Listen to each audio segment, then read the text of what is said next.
축사하겠습니다. 이제 이미 소개해 드렸었던 우리 강사 목사님 다시 좀 설명 드리면서 소개해 드리면, 첫 번째는 우리 강사 목사님은 저하고 서울신학대학교 입학 동기입니다. 그래서 1986년도에 만나서 지금까지 만났으니까 몇 년 만났는지 빠르게 계산되는 분들은 아실 것 같아요. 한 40년 이렇게 되어졌습니다. 우리 목사님은 성서학자로서 연세대학교 PhD라고 하는데, 그 박사가 PhD라는 박사도 있고 PhD라는 박사도 있어요. 근데 더 학문적인 박사는 PhD입니다. 거기서 신약 전공에서 박사학위를 받고 성경과 연관된 그러한 책들을 또 많이 쓰셨어요. 근데 보니까 성경과 연관된 것만 쓴 것도 아니고 소설도 쓰고, 또는 목회를 하실 때, 지금은 목회를 안 하고 책만 쓰고 계신데, 목회하실 때 또 목회 이야기를 연재해서 또 계속 우리 기독교 유명한 빛과 소금이라는 잡지에 이렇게 계속 글을 쓰기도 하시고 그랬습니다. 그래서 특별히 쓰신 책 중에 추리소설 마태가의 비밀이라는 책을 가지고 오셨어요. 그래서 우리 한 집에 몇 권 있을 필요는 없으니까 한 집에 한 권씩만 꼭 가져가시기 바랍니다. 그러니까 한 분 오신 분들은 한 분, 들어오시다가 보셨을 텐데 그 책이 추리 소설 책이에요. 우리 강사님이 쓰신 한 권씩 가져가시기 바랍니다. 돈 받는 거 아닙니다. 무료로 드립니다. 우리 강사 목사님 우리 미국에서 우리 집회를 위해서 오셨어요. 특별히 우리 나오실 때 그래서 큰 박수로 환영하도록 하겠습니다. 오경준 목사님 나오십니다. 제목은 영적인 양식. 오늘 제목은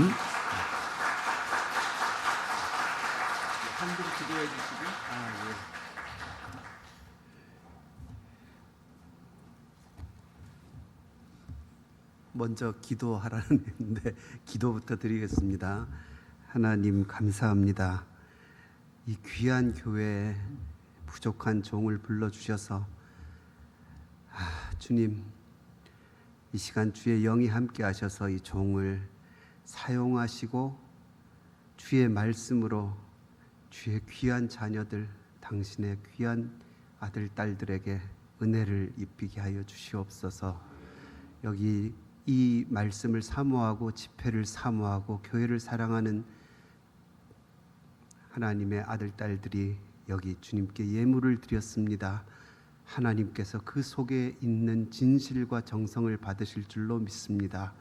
이를 통하여 원주 성결교회가 더 크고 놀라운 주님의 능력의 손을 발휘할 수 있게 하여 주시옵소서. 예수님 이름으로 기도드립니다. 아멘. 안녕하세요. 담임 목사님과 저는 방금 들으신 대로 아주 오랜 친구고, 동시에 제가 그냥 허투루 하는 얘기가 아니라 목사님으로서 제가 참 존경하는 목사님입니다. 제가 사실은 저도 원주 사람이에요. 고향이 원주는 아닌데 원주에서 한 10년을 살았어요. 저 문막에도 살고. 그러면서 이렇게 오게 되니까 진짜 고향에 온 것 같고, 여러분 보니까 정말 반갑고 그렇습니다. 썩 반갑지 않으신 얼굴이신데 좀 섭섭합니다. 목사님이 저를 과찬을 하시면서 소개를 하셨지만, 저는 성경을 연구한 사람이고 또 그걸 책으로 쓰고 하고 있는데, 아까 목사님하고도 말씀을 잠깐 나눴지만 이 집회 부탁을 받고 제가 고민이 참 많이 되더라고요. 제가 엄청난 강사는 아니지만 그래도 여기저기 집회를 갈 때 그렇게 부담이 이렇게 생긴 적이 별로 없는데 이 고향 같은 원주에 있는 교회에 와서 그런지 무슨 말씀을 전해야 될까 참 고민을 많이 했습니다. 어떻게 하든지 하나님께서 저를 사용하셔서 우리 하나가 되어서 저와 여러분 모두가 주님의 영 안에서 큰 깨달음이 있었으면 좋겠습니다. 여러분 예전에 그 케이블 TV 보면 이렇게 종교 채널들 쭉 모여 있잖아요. 돌리다 보면 말씀도 나오고 찬양도 나오고, 제가 예전에 그걸 이렇게 이제 보면서 리모컨 갖고 돌리면서 종교 채널들 쭉 보고 있는데, 한 방송에서 강사님이 말씀을 하는데 뭘 되게 재밌게 얘기를 해요. 그래서 귀가 쏙 끌려 들어가서 돌리려다가 들었어요. 근데 그 강사가 뭐라고 그러냐면 어떤 분의 간증을 해주는 건데, 이분이 이제 연세가 좀 있는 분인데 더 나이 든 누님을 모시고 병원에 갔대요. 그래서 검사를 받았는데 아이고 청천벽력도 유분수지 암 말기가 나온 거예요. 그러니까 이분이 너무 마음이 안 되고 이제 절망에 빠지고 뭐 누님은 말할 것도 없고 그래가지고 쭉 처져 있다가 마음속에 아이고야 이럴 때일수록 기도를 해야지, 기도를. 그리고는 작정하고 기도를 하고 같은 거기 교우들한테 연락해서 함께 기도하고 그렇게 몇 주를 기도를 했답니다. 그래서 기도를 하고 그 다음에 다시 한 달 뒤에 가서 검사를 받았어요. 그랬더니 놀랍게도 암세포가 아주 거의 사라졌다는 거예요. 아멘이십니까 여러분? 제가 이 방송을 어디서 본 줄 아십니까? 불교 방송에서 봤어요. 불교 방송에서. 거기 강사님은 장사 밉고 머리 깎은 스님이고, 여러분 불교도요 부흥회 많이 합니다. 집회 많이 해요. 그분이 아주 유명한 불교 강사라 그러더라고요. 그 스님이. 여러분 종교라는 거는요 비슷한 틀을 가지고 있어요. 어느 종교에 가도 기적이 있고 간증이 있고, 자기 신에게 잘했더니 자기 신이 잘하는 그 사람한테 이러이러한 복을 주고 그 다음에 능력으로 놀라운 일을 일으켜주고, 이런 이야기들이요 어디나 다 있어요. 불교, 이슬람교, 저 신천지 이런 이단들도 있을 거예요. 그런 상황에서 여러분 우리 기독교가 하나님을 믿잖아요. 여호와 하나님을 믿는데, 우리가 여호와 하나님을 믿는다는 것은 그런 알라신, 부처 이런 여러 이 땅에 많은 잡신들 중에 우리 하나님이 가장 힘이 세고 가장 효력이 있어서 믿는 겁니까? 어떻게 생각하십니까 여러분? 우리가 하나님을 믿는다는 것이, 다른 종교들은 그런 틀을 가지고 있어요. 거기서 좀 고매한 사람은 아니다, 우리도 아니다 이렇게 하지만, 거의 대부분의 종교인들은 내가 이 종교의 절대자, 이 종교의 신을 잘 섬기고 믿어서 복을 받아야 된다 하는 게 기본적으로 깔려 있습니다. 이게 기본적인 종교의 틀이에요. 그런데 우리 기독교도 그러냐 말이죠. 근데 사실 아니라고 말하기가 좀 애매하죠. 왜냐하면 우리 안에도 그런 틀이 분명히 있어요. 그래서 하나님 잘 믿어서 복 받았다는 얘기가 온 교회와 온 기독교 안에 있고 아멘하고 이러는 경우가 많지요. 그 속에서 여러분 우리 기독교의 다른 점은 뭡니까? 우리가 믿는 예수 그리스도의 복음과 종교가, 이 기독교가 다른 이 땅에 다른 종교는 잘못된 종교잖아요. 그 종교와 차별되는 것이 뭡니까? 어떤 분은 그래도 우리 여호와 하나님이 제일 세지, 다른 신들은 소용이 없지, 그러니까 우리 하나님이 제일 세니까 우리는 기독교를 믿는 거야. 여러분 그렇습니까? 여러분 입시철이 되면요 수험생들이 다 학교에 이제 시험 보러 들어가면 철문이 탁 닫히잖아요. 그러면 엄마들이 얼마나 마음이 자식 위한 마음이 있겠습니까? 쭉 서가지고 거기서 이제 기도를 하지요. 불교 믿는 사람은 염주를 돌리면서 기도를 하고요. 천주교는 묵주 돌리면서 기도하고요. 저 무당 미신 믿는 사람은 부적을 붙이면서 기도하고요. 우리는 예수님 이름 부르고 십자가 들고 기도하고. 자, 여러분, 엄마들이 자식 위하는 마음이 잘못된 거 아니에요? 그건 고귀한 마음입니다. 그런데 그 속에서 우리 하나님이 진짜 신이니까 그 기독교인의 자녀가 제일 공부 잘하고 제일 시험 잘 볼 거야. 그렇습니까, 여러분? 우리 하나님 믿으면 부자 된다 그러잖아요. 세상 제일 부자가 하나님 믿는 사람입니까? 여러분, 하나님 믿는 나라는 잘 산다 그러잖아요. 그렇지 않아요. 지금 현재 이 GDP가 제일 높은 나라는 저 도박의 나라 마카오입니다. 하나님 잘 믿어서 그렇게 잘 사는 겁니까? 이 뭔가 기독교를 우리가 믿는 예수님의 종교, 예수님의 진리, 예수님의 복음을 잘 생각해 보면 이게 뭔가 핀트가 좀 맞지 않는다는 생각이 들 때가 있어요. 우리도 다른 종교처럼 그 수많은 절대자에게 복을 받는다는 개념으로 나아가면요, 그냥 우리 하나님을 오히려 끌어내리는 거예요. 절대 지존하시고 유일무이하신 하나님을 다른 신들과 경쟁을 시키는 게 된단 말이죠.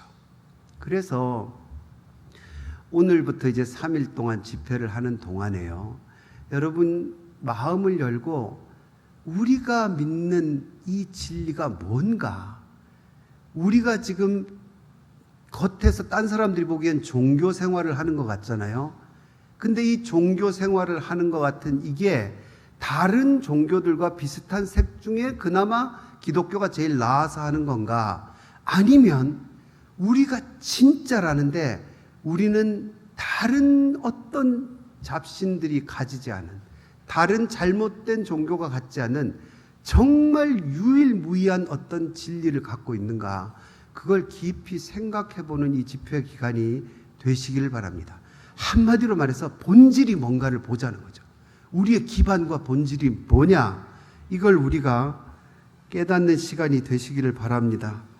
그래서 제가 방금 말씀드린 대로 목사님께 이 집회를 명함을 받고 제가 기도를 많이 했습니다. 원주 성결교회에 주시는 이 말씀, 그때에 이제 주님께서 제 앞에 떠오르게 하신 말씀이 이 마가복음 8장에 나오는 이 장면이에요. 근데 이 장면을 가지고 이제 집회 마지막까지 이걸 기반으로 우리가 지금 살펴나갈 건데요. 여러분이 이 말씀 속에서 예수 그리스도를 만나시기 바랍니다. 자, 여러분 8장 14절을 보십시오. 어떻게 시작합니까? 제자들이 지금 예수님과 함께 어디에 있는지 한번 찾아보세요. 어디에 있습니까? 지금 배에 있어요. 배를 타고 있습니다. 이스라엘에는 바다라고 하지만 이쪽에 지중해가 붙어 있는 거 빼고는 그 속에 호수가 있어요. 갈릴리 호수가. 이게 워낙 커가지고 바다라고도 부르고 호수라고도 부르는데 이 갈릴리 바다, 갈릴리 호수를 지금 건너가시는 장면입니다. 그 바로 위에 13절에 나오지요. 그들을 떠나 다시 배에 올라 건너편으로 가시는 중입니다. 그런데 그때에 예수님이 13절에 보면 그들을 떠나가고 계시다 그랬죠. 그들이 누군지 한번 찾아보십시오. 그들이 누굽니까? 그 위에 보면 11절에 바리새인들이 나와서 예수를 힐난하고 시험해가지고 예수님께 아주 곤란한 질문을 하는 거예요. 표적 보여달라고. 여러분, 이게 성경 말씀이 고어체로 돼서 표적을 보여주시기를 원하나이다 이러니까 멋있는 말 같지만, 아따 뭔가 증거를 보여봐. 네가 하나님의 아들이라는 증거를 보여보란 말이야. 힐난하는 게 따지는 거거든요. 지금 그러고 있는 겁니다. 그걸 보고 예수님이 그들과 이야기에 더 이상 섞지 않겠다고 지금 배 타고 떠나가시는 거죠.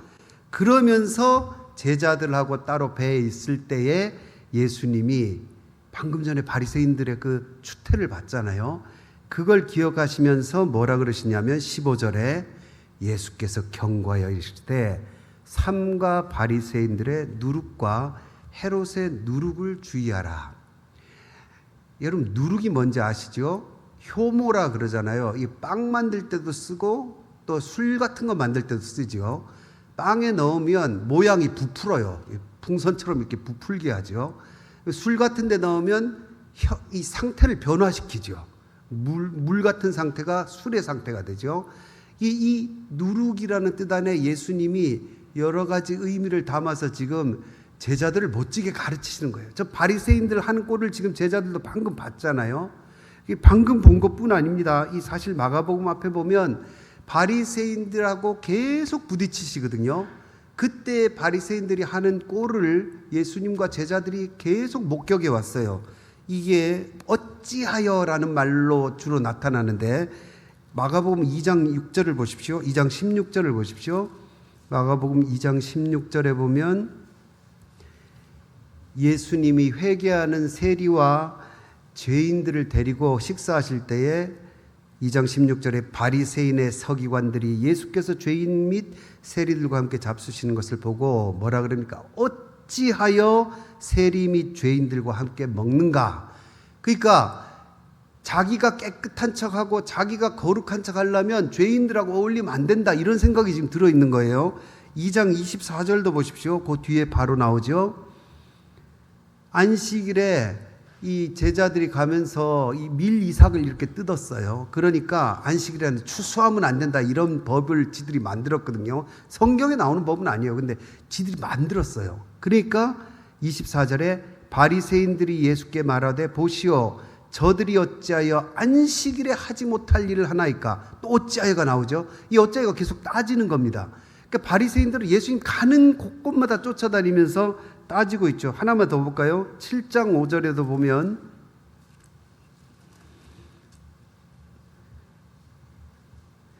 이에 바리새인들과 서기관들이 예수께 묻되 어찌하여 당신의 제자들은 장로들의 전통을 준행하지 아니하고 부정한 손으로 떡을 먹나이까? 자, 여기 부정한 손이 뭐 부정 탔나 보다, 이 거창한 말인가 보다. 아닙니다. 부정한 손이 뭐냐면 3절에 손을 씻고 먹어야 정한 손이고 손을 안 씻으면 종교적으로 부정하다. 이것도 지들이 만든 전통이에요.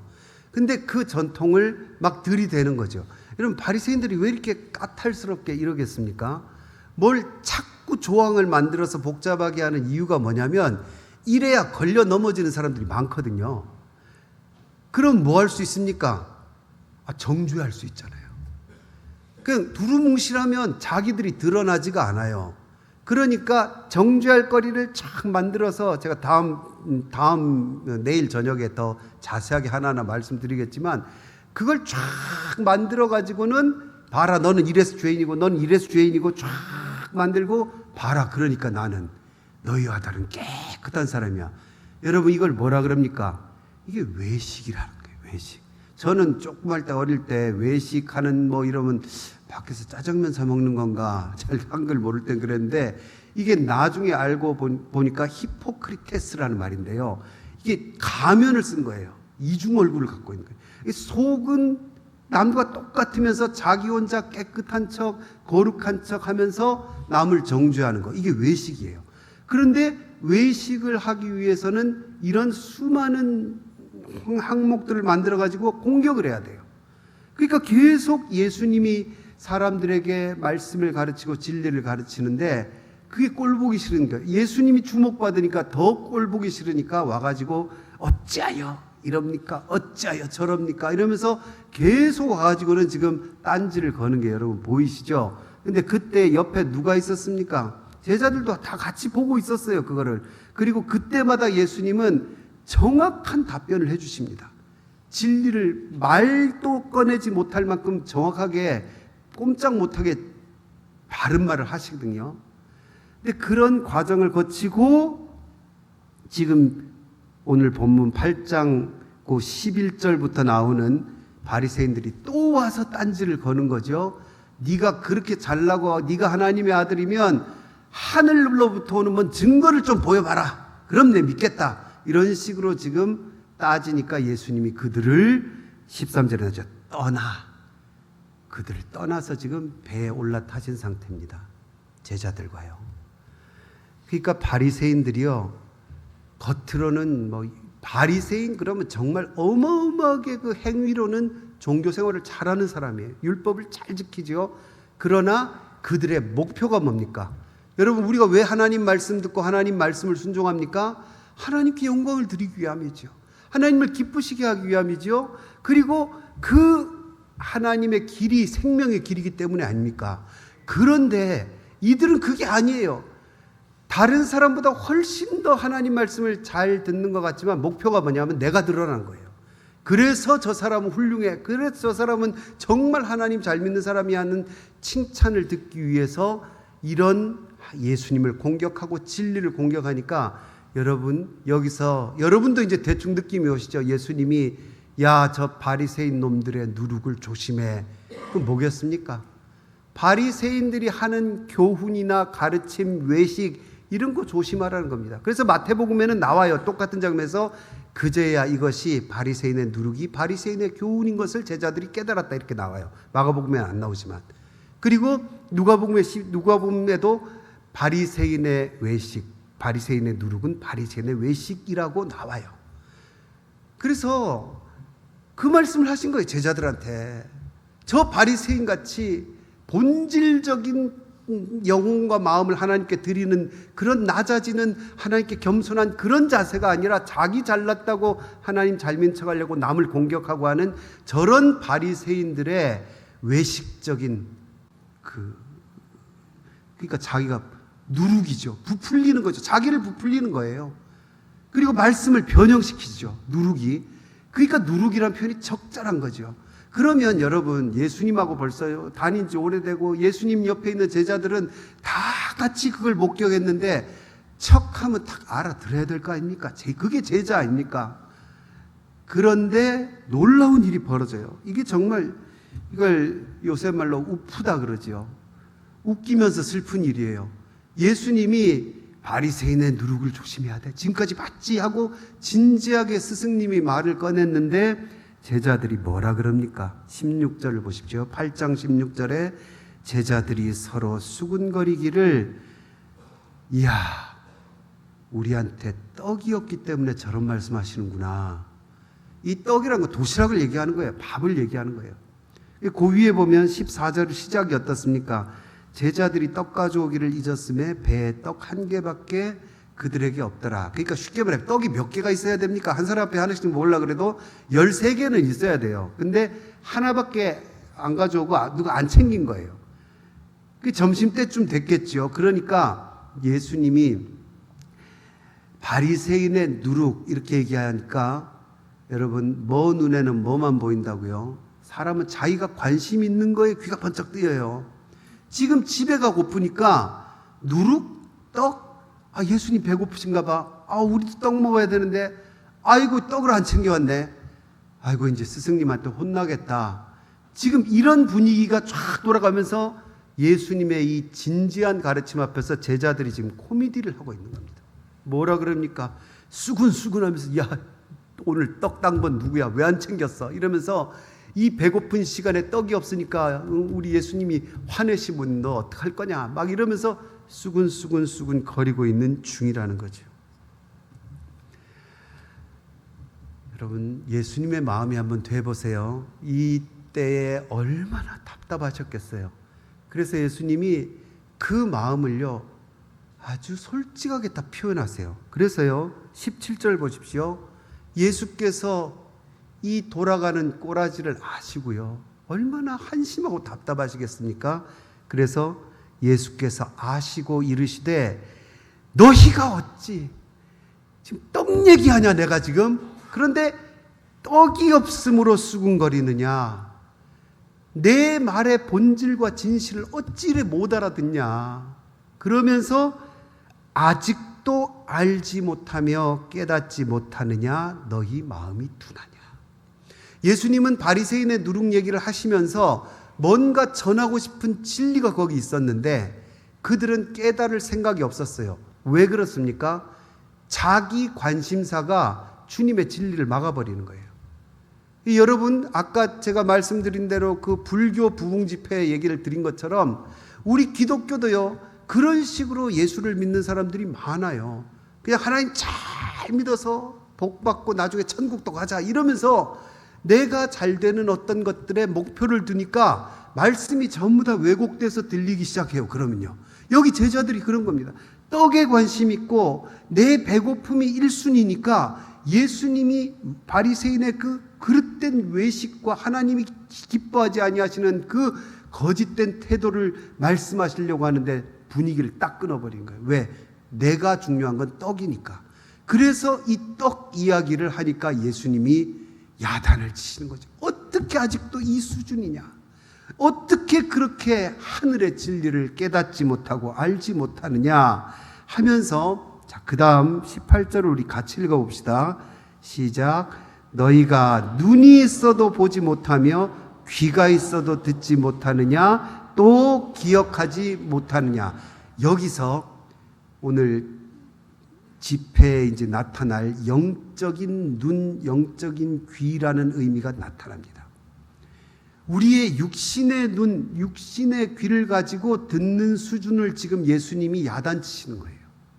너희의 눈이 있어도, 눈은 떡을 보기를 좋아하죠.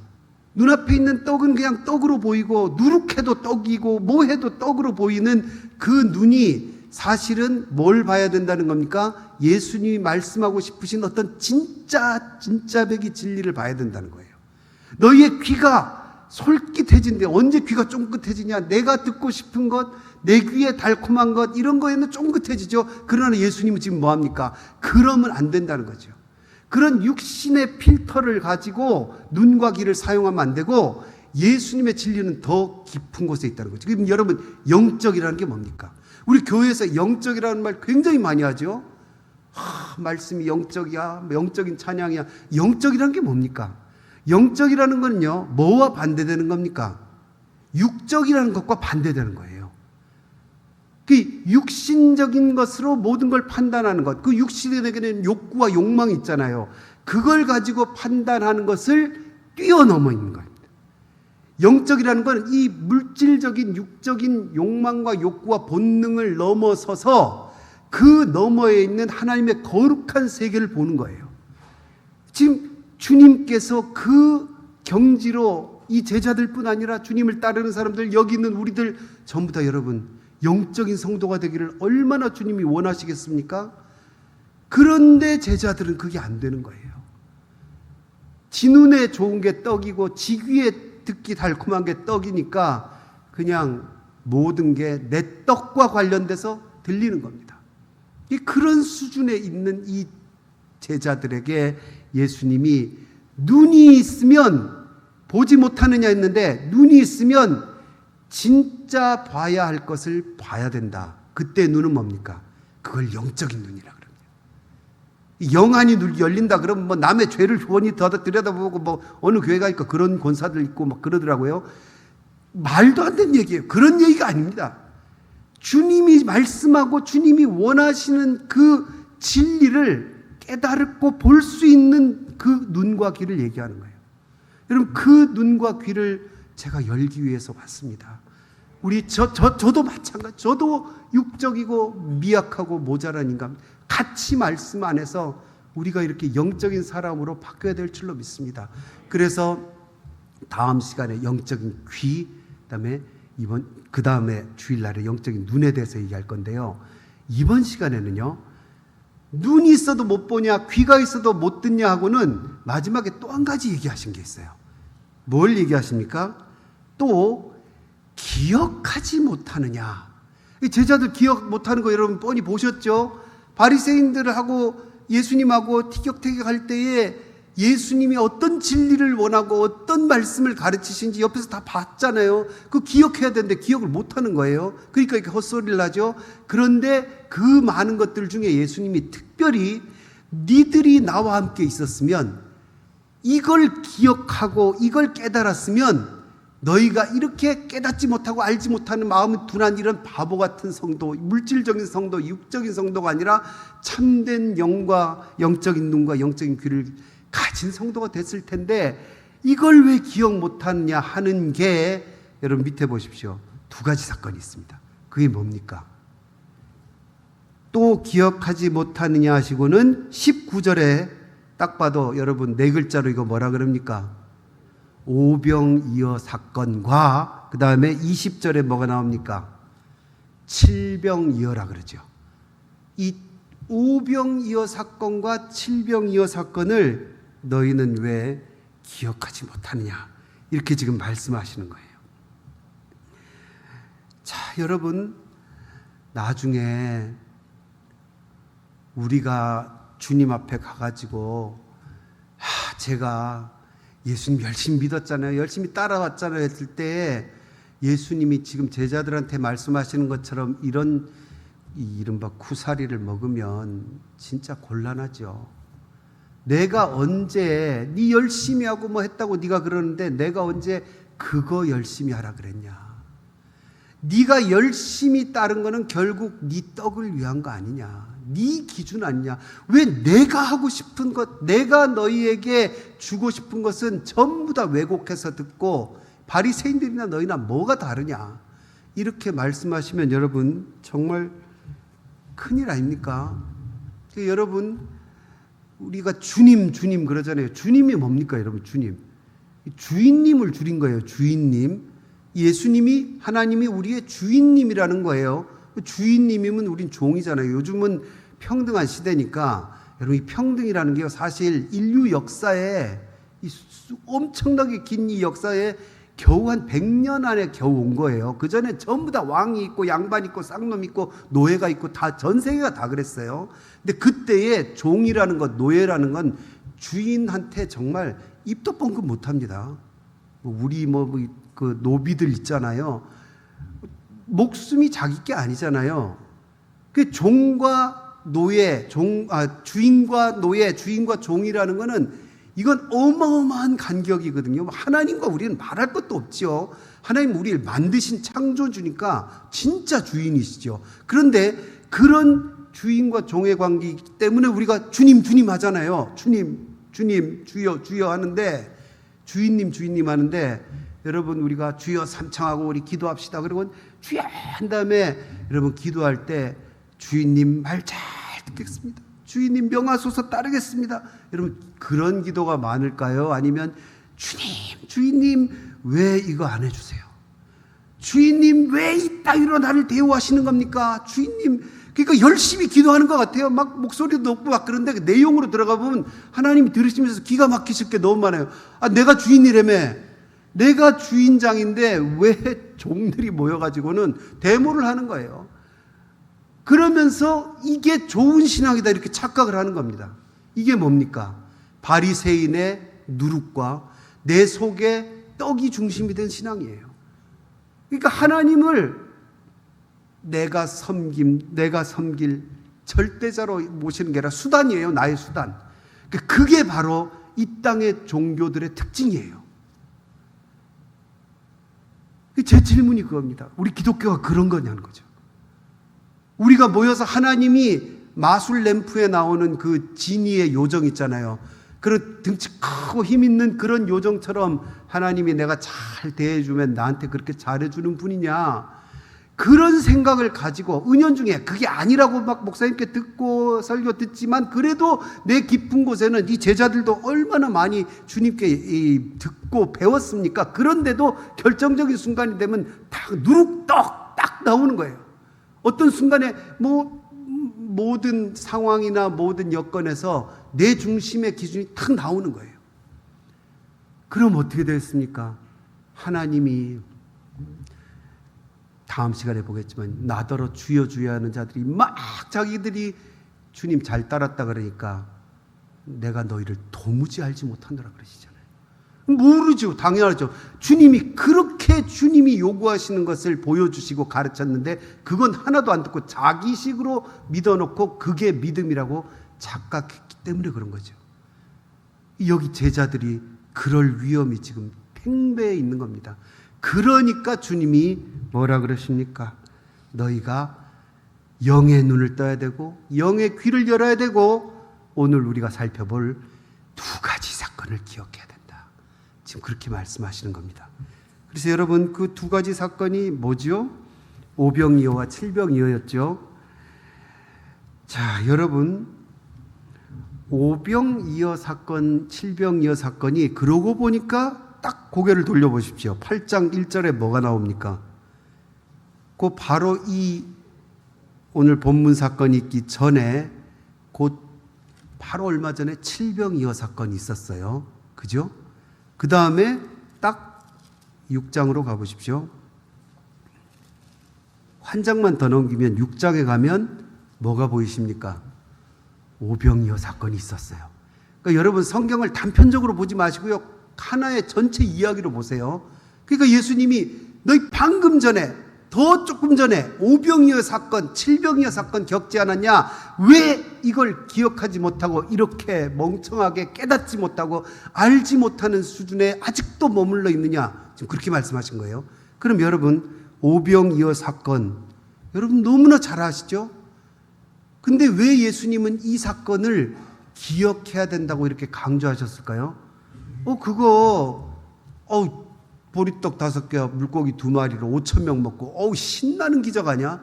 이거 하나님 잘 믿으면 우리의 물질과 재물이 이렇게 불어나고 하나님 우리를 풍성하게 해주신다는 그렇게 받아들이는 경우가 많지요. 그럼 뭐 어떻게 됩니까? 지금 떡 때문에 예수님 말씀 못 듣는 이 제자들 수준과 똑같은 깨달음이 되는 거잖아요. 그럼 뭡니까? 이 속에 뭔가 다른 뜻이 있다는 거예요.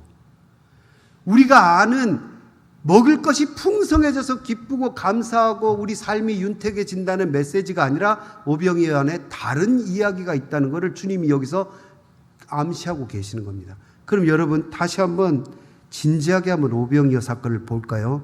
6장을 보십시오. 6장 여기 보면요. 오병이어 사건의 사람들이 예수님을 막 쫓아가거든요. 사실은 이때도 예수님이 너무 피곤하시고 제자들도 피곤해서 31절에 보면 음식 먹을 겨를도 없었다 그랬잖아요. 점심 식사를 하실 겨를이 없으니까 제자들도 굶고 주님도 굶고 그러니까 배 타고 32절에 배를 타고 따로 한적한 곳으로 가려고 하셨어요. 그러나 사람들이 놔두지 않죠. 그러니까 배 타고 쭉 가시는데 옆에 호숫가에서 수많은 무리가 따라가는 겁니다. 줄줄줄줄 따라가니까 예수님이 포기하셨어요. 왜? 여기 나오죠. 34절 보십시오.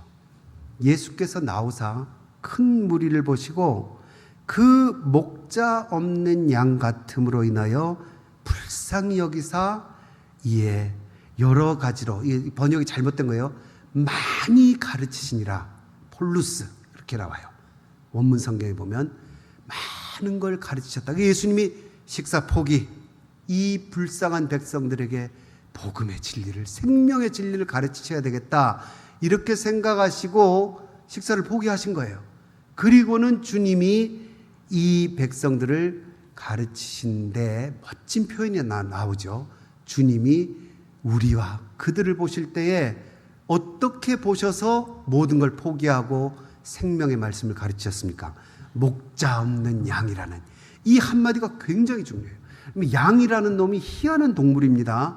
이 양은요, 자기를 보호할 무슨 무기도 없고요, 달리기가 빠른 것도 아니고 목자가 없으면 죽어요. 물론 원래는 안 그랬겠지만 어느 틈엔가 이 양이라는 거는 목자가 돌봐주지 않으면 나중에 털이 지 혼자 자라가지고 지가 몸을 못 가누어서 죽어요.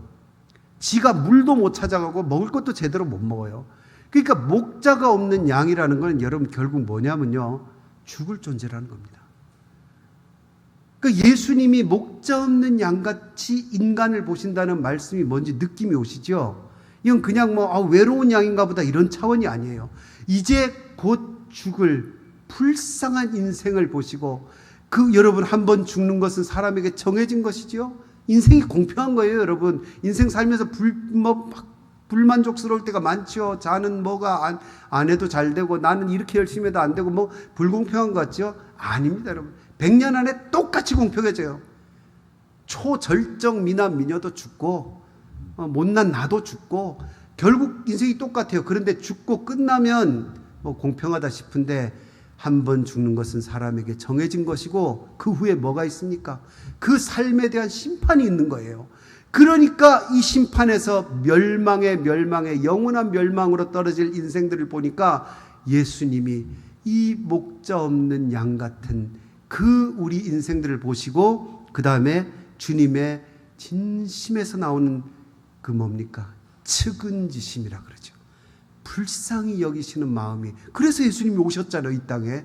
그 불쌍한 마음이 우러나신 거죠. 그래서 여러분 지금 치킨들 좋아하시죠? 치킨이 뭐 요즘 아주 어린이들은 아예 치킨이 닭인 것도 모르는 애들도 있더라고요. 그게 무슨 제품으로 알더라고요. 그러려면 어마어마한 닭이 필요해요. 그죠? 저 전라도 익산에도 우리 친구 한 명 있는데 거기 하림 공장 있잖아요. 엄청나게 닭들을 생산해내는데 닭이 어디서 나옵니까? 병아리에서 나오잖아요. 근데 주로 암탉을 써요. 수탉은 필요가 없어요. 그걸 언제부터 감별을 해야 되느냐? 이 뭡니까? 병아리 때부터 암수를 구별해야 돼. 그래서 병아리 감별사라는 게 있습니다. 그래서요, 병아리들이 쭉 막 병아리가 막 수천, 수만, 수십만 마리가 나와요. 그러면 탁 잡고 암컷이다. 그럼 저쪽에 탁 놓고요. 수컷이다. 그러면 이쪽에다. 벨트가 이렇게 쭉 가는 거예요. 수컷이잖아요. 탁 벨트에 놓으면 어떻게 됩니까? 한 10초 쭉 가서 탁 가서 분쇄기로 들어가요. 얘는 생명을 얻자마자 곧바로 죽어요. 베드로가요, 잡혀 죽기 위하여 난 짐승 같은 사람들이라는 말편을 베드로 선생님이 썼거든요. 예수님께 잘 배운 거예요. 목자 없는 인생 같은 우리들이요, 사실 이 수평아리랑 똑같습니다. 우리가 태어났잖아요. 벨트에 올려졌죠. 수평아리는 한 10초 가지만 우리는 한 100년 가는 거예요. 그 다음에 떨어져서 멸망과 나락으로 떨어지는 게 모든 자의 인생이에요. 그 불쌍한 인생, 그 가련한 인생을 지금 보시고요. 여러분 이런 얘기하면 아이고 오늘 당장 뭐 삶이 어쩌고 하면 삶은 라면이나 먹어라 막 그러면서 이 삶에 지금 먹고 사는 게 더 중요하지 막 이러면서 그러는데요. 여러분 우리가 뭐 우리랑 별로 안 친하지만 무슨 니체니 하이데거니 뭐 죄렌 케고르니 시케로 케고르니 뭐 이런 사람들 뭐 세계의 천재 그러잖아요. 우리가 읽어봐도 뭔 소리인지도 모르겠는데 그 사람들 왜 이렇게 그러냐. 이 근본적인 문제를 고민한 사람들이에요. 우리가 뭐냐 이거예요 도대체. 인간이 뭐냐. 왜 이 땅에 던져져서 내가 태어나고 싶어서 태어난 사람이 있습니까? 이건 뭐 피투성이라고 뭐 하이데거가 그랬는데 세상에 툭 던져졌어요. 그냥 어쩔 수 없이 살아야 돼. 안 죽으려면. 근데 죽어버려요. 나중에 결국. 그런데 왜 내가 사느냐. 이런 거 놓고 이 천재들이 고민하고 지금도 그 철학이나 신학이나 이런 데서 고민하는 책들이 나오고 우리는 잘 모르지만 그 사람들 천재다 그러는 게 우리보다 더 깊이 이걸 고민한 거예요. 그러나 아무리 고민해도 이 문제는 인간이 해결할 수 없는 문제입니다. 인간은 그 슬픈 존재예요. 가련한 존재예요. 여러분 옆에 있는 사람 보면서 밉고 뭐 이거 하기 전에요. 수평아리를 생각하십시오. 나도 그렇고 니도 그렇고 정말 불쌍한 존재구나. 왜 이 땅에 던져져 가지고 이 고생을 하다가 죽어서 멸망해야 되냐고요. 그런데 인간은 지금 먹고 사는 게 힘들고 어려우니까 그 생각을 못 하는데 예수님은 우리를 꿰뚫어 보시고 우리를 창조하신 분이니까 이 무리를 보시니까 잠깐 식사하러 가시다가 또 쫓아오는 무리를 보시니까 이 운명이 보이고 그래서 불쌍히 여기시고 목자 없는 양 같은 이 사람들을 가르치셨어요. 자, 여러분 이게 오병이어 사건의 계기입니다. 그리고 뒤에 물고기 5개와 그 다음에 생선 2마리를 가지고 5,000명을 먹이셨어요. 그러면 여러분 이 속에 이게 여러분 기적이라는 거는요. 기적이라는 거는 기적이 막 일어납니다. 이번 집회에 기적이 막 일어날 줄로 믿습니다. 우리 교회는 기적이 막 쏟아집니다. 다 거짓말이에요, 여러분. 거짓말이죠. 기적이라는 건 왜 기적이라 그럽니까? 안 일어나니까 기적이에요. 기적은 막 일어나면 안 돼요. 여러분, 예수 딱 믿는 순간 전부 다 저기 섬광을 걸어 다닌다고 생각해 보십시오. 물 위를. 그럼 나중에 그 기적 아니에요. 모든 사람이 다 물 위를 걷는데 그게 무슨 기적입니까? 자연 현상이 되는 거지. 기적은요, 안 일어나서 기적이라고 부르는 거예요. 예수님이 정말 떡 먹고 육신의 배가 부르는 걸 위해서 오병이어의 기적을 했다면 모일 때마다 하셨겠죠. 모일 때마다. 근데 이때 오병이어는 딱 한 번 있었던 거예요. 근데 그 누구를 위해서 이 기적을, 이 시그널, 사인, 세메이온, 표적이라 그러잖아요, 기적을. 그 안에 보면 표시가 들어있다는 거예요. 이 기적을 주셨냐? 목자 없는 양 같은 자들에게 뭔가 깨달음을 주시기 위해서 눈에 보이는 이 시청각 교육을 하신 겁니다. 주님이 이렇게 풍성한 떡을 주실 수 있다는 교육을 하신 거예요. 그러니까 이 속에는 뭐가 있습니까? 영적인 의미가 들어있는 거죠. 이 영적인 의미가 뭐라 그랬습니까? 물질을 뛰어넘은 저 하나님의 차원의 뜻이 들어있다는 거예요. 그래서 여러분, 오병이어의 기적 읽으면서 아이고야 하나님, 나도 이렇게 장사하는 거 지금 막 이렇게 5천 명이 먹고 배부를 만큼 불려 주시옵소서, 이러면 잘못 읽은 거예요. 제가 그 증거를 보여드리죠. 이 오병이어의 기적은요, 사복음서에 다 나오는 기적이에요. 기적이 다 사복음서에 나오겠지? 아닙니다. 사복음서에 다 나오는 기적, 마태, 마가, 누가, 요한에 다 나오는 기적은 오병이어밖에 없어요. 부활 빼고 오병이어만 유일하게 네 복음서에 다 나오는데, 희한하게도 요한복음에는요, 요 기적 다음 날 사건이 나옵니다. 다른 복음서에 안 나오는데요. 그래서 그때 예수님이 제가 지금까지 말씀드린 주님의 진짜 뜻을 그때 보여주시죠. 자, 여러분, 요한복음을 한번 가보세요. 요한복음 6장으로 가보세요. 마가복음하고 똑같이 6장에 나와요.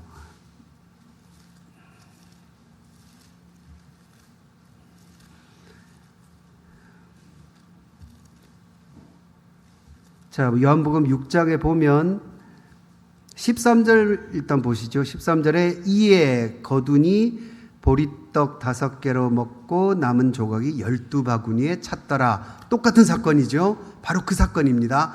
그런데 이 일이 있고 나니까 여러분, 그때 배고픈 시대거든요. 로마의 식민지로, 우리도 일제 식민지를 겪었잖아요. 식민지로 굶주린 서민들이 얼마나 이 일이 정말 신나는 기적이었겠어요. 저분만 왕이 되면 이제 먹고 사는 문제, 일 안 하고도 먹고 살 수 있다. 딱 그런 생각이 안 들겠습니까? 그러니까 이 소문이요, 발 없는 말은 천리를 가는 거예요. 밤사이에 쫙 갈릴리 일대에 다 퍼진 거예요. 밤사이에. 그러니까 22절을 보십시오. 6장 22절에 이튿날 바다 건너편에 서 있던 무리가, 그러면서 쭉 이제 뭐 복잡한데 결국 뭐냐면요, 24절에 보십시오. 무리가 거기에 예수도 안 계시고 제자들도 없음을 보고 막 여기저기 다니는데 예수님이 안 계신 거예요. 숨바꼭질 하듯이 막 찾아다니다가 곧 배들을 타고 예수를 찾으러 가버나움에 가서 그 바다 건너편 가버나움에서 마침내 만났습니다. 그러니까 그때 5,000명, 뭐 여인들까지 하면 10,000명 가까운 그 사람보다 더 많은 사람들이 지금 몰려왔어요. 어마어마한 소문 들은 사람들까지 다 몰려와가지고 드디어 예수님 만났습니다.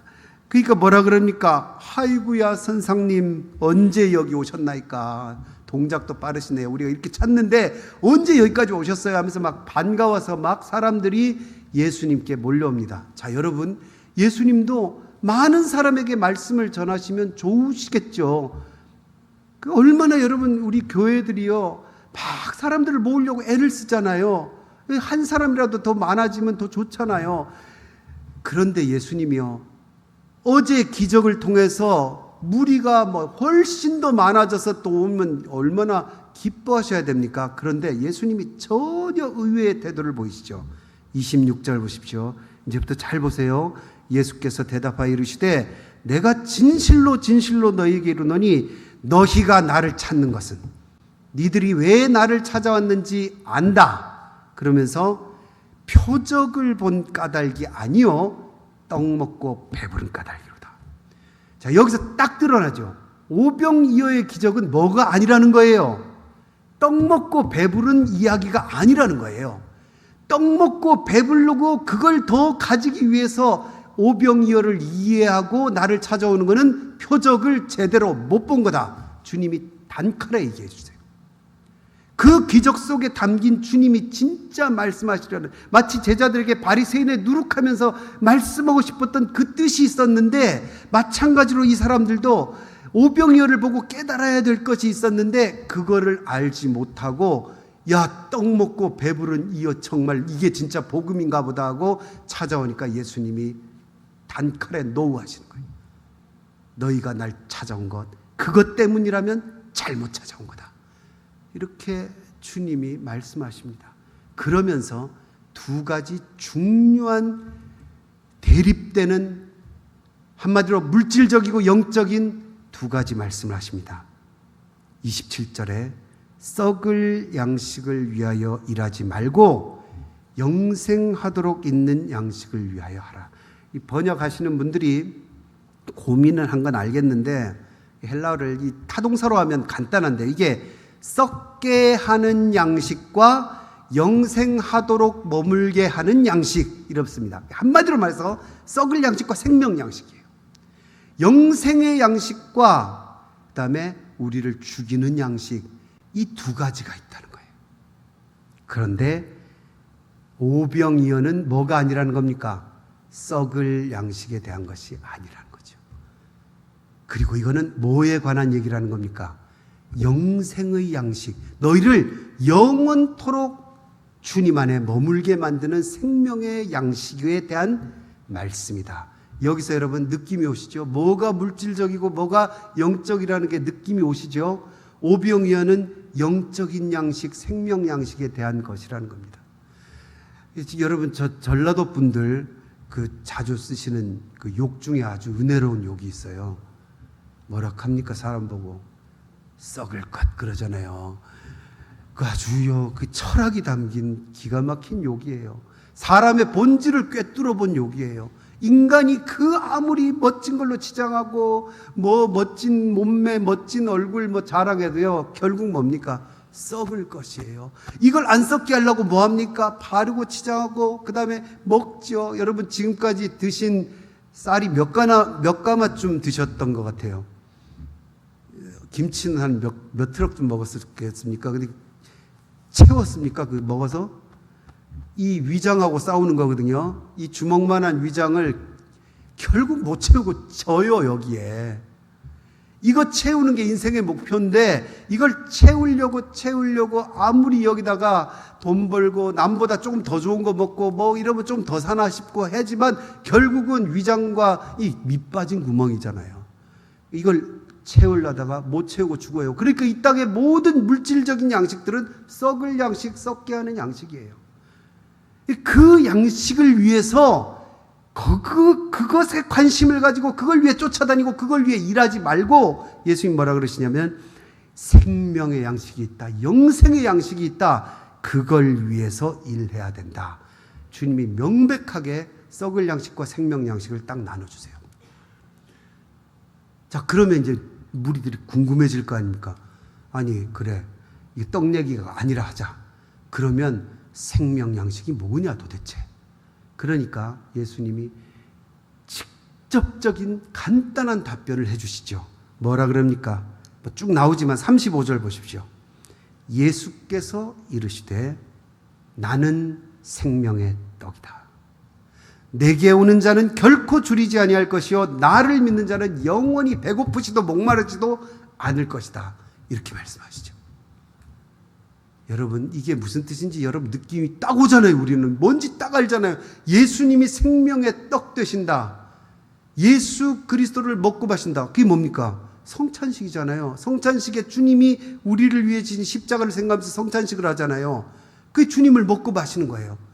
주님의 우리를 위한 십자가의 사랑을 지금 주님이 여기에 담고 계시는 거죠. 그래서 계속 나옵니다. 49절도 보십시오.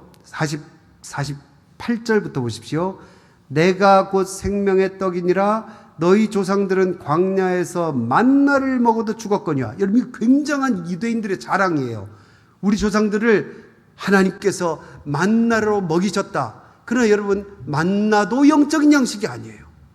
만나도 그냥 먹고 죽는 양식이에요. 물질, 육체를 위한 양식이에요. 그래서 예수님 그러시는 거예요. 너희 조상들이 그렇게 자랑하고 너희가 하나님이 너희를 보살폈다고 자랑하는 만나, 그 만나도 결국은 사람에게 썩을 양식이라는 거예요. 그러나 하늘에서 오는 진짜 떡과 양식이 있으니 50절에 이는 하늘에서 내려오는 떡이니 사람으로 하여금 먹고 죽지 아니하게 하는 것이니라. 나는 하늘에서 내려온 살아있는 떡이니 사람이 이 떡을 먹으면 영생하리라. 이렇게 말씀하시죠. 그 다음 점점요 우리가 더 알아듣기 쉽게 주님이 말씀해 주십니다. 사람들이 이 말 듣고 아니 이게 뭐야, 이 식인종 얘기냐, 이 사람이 어떻게 자기 살을 뜯어가지고 우리한테 먹이겠다는 거냐, 이 물질적인 생각만 있으니까 지금 우리 당시에 예수님을 앞에 둔 사람들은 못 알아듣는데 우린 알아듣잖아요.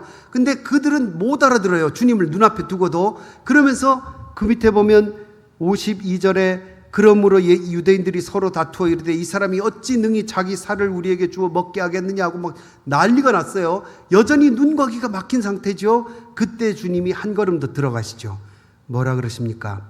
예수께서 이르시되 53절에 내가 진실로 진실로 너희에게 이르노니, 그 다음 인자의 살, 인자의 피라는 개념이 나옵니다. 여러분, 요한복음에는요 성찬식이 안 나와요. 다른 세 복음서에는 성찬하는 장면이 예수님 돌아가시기 전에 그 전날 밤에 나오거든요. 요한복음은 그 다락방 사건은 나오지만 성찬식이 안 나오고 뭐가 나옵니까? 세족식이 나오죠. 대신 세족식이 나오는데 왜 그러냐? 성찬을 여기서 이미 벌판에서 보여주신 거예요. 그러니까 오병이어가 결국 뭐였다는 겁니까? 성찬의 근본이었다는 거예요. 예수님이 자기의 앞으로 자기의 살과 피를 인간 인류의 생명의 양식으로 주실 것에 대한 표적이 바로 오병이어의 표적이었다는 거예요. 그래서 주님이 이젠 말씀하십니다. 내 살을 먹으라. 내 피를 마시라. 그러면 영생을 가졌고 마지막 날에 내가 그를 다시 살리리니 내 살은 참된 양식이요 내 피는 참된 음료로다. 드디어 여러분, 영적인 것이라는 것, 영적이라는 말의 정점을 향해서 우리가 가고 있습니다. 우리가 예수를 믿고 영적인 성도가 되고 하는 거에 결정적인 목표 지점 어디로 가고 있습니까? 예수님의 십자가로 가고 있는 거예요. 주님이 지금 우리를 어디로 인도하시는지 아시겠죠? 진짜 우리가 붙들고 이 땅의 모든 것들을, 내 기준을, 내 떡을 좋아하는 마음, 바리새인들은 명예를 좋아하고 외식하는 그런 마음 다 내려놓고 가야 될 것이, 예수께서 이 땅에 오셔서 왜 우리 위에 십자가를 지셨나 하는 이 십자가 사건으로 주님이 이끌어 가시는 겁니다. 그러니까 오병이어의 기적을 봤을 때도 주님은 주님의 살과 주님의 피가 참된 양식이고 참된 음료라는 걸 깨닫기를 지금 원하고 계시는 거죠. 그래서 여러분, 요한복음은요 이 뒤로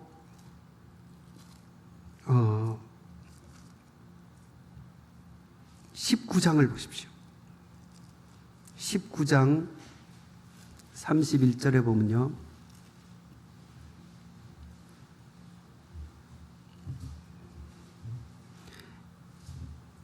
(34절) 먼저 봅시다.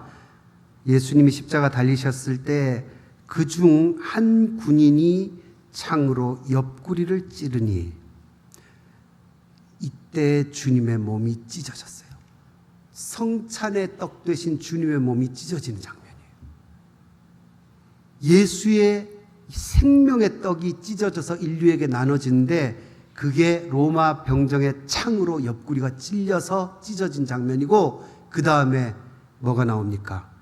곧 피와 물이 나오더라. 이게 주님이 주시는 그 몸은 생명의 떡이고 이 피와 물은 생명의 음료입니다. 생명의 그 사마리아 여인에게 주시려고 한 생명수, 그 생수가 주님 몸에서 지금 찢어지는 장면을 지금 요한복음이 보여주고 있습니다. 여러분, 예수님이 왜 십자가를 지셨습니까? 여러분, 십자가라는 거 요즘 전부 다 십자가 목걸이하고 귀걸이하고 십자가가 아마 가장 많은 어떤 문양이 됐을 거예요. 근데 여러분, 아마 로마 시대 사람들이 그런 거 보면요, 우리 십자가 목걸이 보면 기절할 거예요. 이 십자가는 인류가 어떻게 가장 사람을 고통스럽게 죽일까를 연구하고 나온 거예요. 그래서 여러분, 이 십자가에 사람이 매달리면 금방 안 죽습니다. 예수님은 너무 3년 동안 달려오셨고 고생하셨기 때문에 이렇게 그날 돌아가셨지만요, 십자가에 달리면 길면 일주일도 살아있어요. 그 일주일 동안 살아있는 동안에 어떻게 되냐면요, 이게 1968년에 사실 십자가가 얼마나 유명합니까? 근데 아직도 문헌으로만 봤지 십자가에 대한 증거를 못 찾다가 1968년에 예루살렘에서 한 무덤에서 뭘 발굴했냐면 십자가에 못 박힌 사람의 이 발목뼈를 발견했어요. 그리고는 우리가 지금까지 십자가 하면 어떻게 지는 줄 압니까? 이 손바닥에, 그 다음에 발 이렇게 폭에서 3개의 녹슨, 3개의 금옷으로 그러잖아요. 그게 아니라는 게 밝혀졌어요. 4개였어요, 못이. 어떻게 되냐면 이걸 손목 뼈 사이에 여러분 2뼈가 지나가는 거 아시죠? 여기에 실험도 해봤어요. 여기에 못을 박으면 나무에 찢어져요, 사람이. 못 버텨요, 사람 몸무게를, 이 손바닥이. 그러니까 요 사이에 뼈 사이에다가 못을 박습니다. 지금처럼 깔끔한 못도 아니고 그 옛날 그 투박한 로마 굵직한 못을 요 사이에 박고요. 그 다음에 1968년에 발견한 그 발목뼈에서 뭘 깨달았냐면 십자가의 발을 포개는 게 아니라요, 십자가 기둥 양옆에 발목 2개를 이렇게 댑니다. 그리고는 이쪽 발목 끝에 못을 박고 이쪽 발목 끝에 못을 박아요. 그게 발견이 됐어요. 그게 지금 이 예루살렘 거기 박물관에 있습니다. 그게. 이렇게 돼 있고 하면 몸이 이런 상태에서 축 처지죠, 여러분. 사람 몸이 얼마나 아플까요? 근데 여러분, 사람이 몸에 구멍 4개 났다고 죽지 않아요, 금방. 그러니까 십자가에 달려있는 동안요, 말 그대로 말려 죽이는 겁니다. 이스라엘 낮엔 얼마나 뜨겁습니까? 햇볕에 말려 죽이고, 그 다음에 밤에는 얼마나 춥냐면 얼어 죽는 거예요. 그런데 더 무서운 거는요, 짐승들이 와요. 사람들이 거기 지켜주는 거 아니거든요. 사형 끝나면 다 가버려요. 그러면 들판에 짐승들이 와서 뜯어먹어서 죽는 사람들이 더 많았다 그래요. 그리고 운 좋게 금방 안 죽으면요, 이렇게 다 멋있게 십자가에 달려있는 게 아니라 십자가에 달려있으면 몸이 축 처지면요, 사람이 하고는 숨이 딱 막혀요. 그럼 어떻게 해야 되냐면 횡격막을 올려야 돼요. 몸을 위로 솟구쳐야 돼요. 하고 다시 숨을 쉬고는 또 툭 떨어집니다. 그래서 십자가에 있는 사람은 죽을 때까지 오르락 내리락을 계속 반복해야 돼요. 기절도 안 해요. 왜 그러냐면 이 뼈에 걸린 못이 아프기 때문에 아파서 계속 정신은 깨어 있어요. 이걸 연구해서 만든 게 십자가 사형이에요. 이 십자가 사형이 너무 끔찍해서 이걸 폐지하고 나온 게 단두대라는 말이 있어요. 여러분, 도대체 예수님이 왜 이렇게 돌아가셔야 되냐는 거죠. 왜 돌아가셔도 이 어마어마하게 끔찍한 십자가형을 받고 돌아가셔야 되냐는 거죠. 여러분, 우리는 하도 죄를 많이 짓다 보니까 죄에 좀 둔감하죠. 그렇게 죄가 심각한지 몰라요. 다 나도 짓고 니도 짓고 다 비슷하니까 얼렁뚱땅 남을 보면서 내가 위로를 받고 살아가요. 하나님은 완전 무결하고 거룩하신 분입니다. 하나님 눈에는 얼마나 우리가 더러운 죄인지 몰라요. 그러니까 이 죄가 얼마나 무겁고 두려운 것인지를 십자가가 보여주는 겁니다. 죄인이 멸망을 당해야 되는데 굳이 이 땅에 있는 멸망당하는 그 본보기로 보여주려면 십자가였던 거예요. 가장 무서운 처벌을 받을 것이 인간이었다는 거예요. 그 그 처벌을 예수님이 대신 받으신 거죠. 여러분 그 위에 보십시오. 31절에 이날은 준비일이라 유대인들은 그 안식일이 큰 날이므로 안식일에 시체를 십자가에 두지 아니하려 하여 빌라도에게 그들의 다리를 꺾어 시체를 치워달라 했다. 이런 말이 나오죠. 이게 무슨 말입니까? 아까 제가 말씀드렸죠. 십자가에 달리면 계속 오르락내리락을 해요. 그 오르락내리락 하는 고통을 잠재워주는 은혜를 베푸는 거예요. 어딥니까 여기? 이 종아리 뼈 있잖아요. 이 촛대뼈라 하는 이걸 망치로 부러뜨리면 어떻게 됩니까? 버틸 힘이 없으니까 못 올라가는 거예요. 그래서 숨이 막혀서 죽도록 은혜를 베푸는 거예요. 그래서 운 좋게 다음이 안식일이 오기 때문에 지금 아직도 이러고 그 두 명의 강도가 있었잖아요. 이러고 있는 두 강도의 정강이 뼈를 부러뜨린 거예요. 그럼 이제 축 처져서 못 올라가니까 숨이 막혀 죽는 거죠. 그리고는 예수님의 뼈도 부러뜨리려고 봤더니 예수님은 안 돌아가신 거예요. 돌아가신 거예요. 예수님 돌아가셨으니까 죽었나 안 죽었나 확인해 볼까 하고는 창으로 옆구리를 찔러본 겁니다. 그게 놀랍게도 그 주님의 그 처참한 사형이 놀랍게도 성찬으로 바뀌는 순간, 주님의 그 몸이 생명의 떡이 되어 우리에게 찢기고 거기에서 생명의 강이 흘러내리는 장면을 지금 이렇게 표현하는 겁니다. 그런데 방금 말씀드렸죠. 왜 그토록 두려운 십자가의 사형을 당하셔야 했냐? 그만큼 인간들이 갚아야 될 죄값이 크다는 거예요. 그거를 예수님이 대신 지고 가신 거죠. 여러분, 누가 예수님을 죽였습니까? 예수님 미워하는 바리새인들과 유대인이 예수님을 죽였습니까? 누가 예수님을 죽였습니까? 하나님이 죽인 거예요. 하나님이 예수님을 죽이셨다고요. 태초부터 인간이 죄 지었을 때부터 계획하시고 자기 아들을 죽이시기로 계획하시고 하나님이 자기 아들을 우리가 받을 죄값 대신에 가장 무서운 십자가의 처형으로 죽이셨어요. 거기에 성자 하나님께서 순종하셨고, 왜 그렇습니까?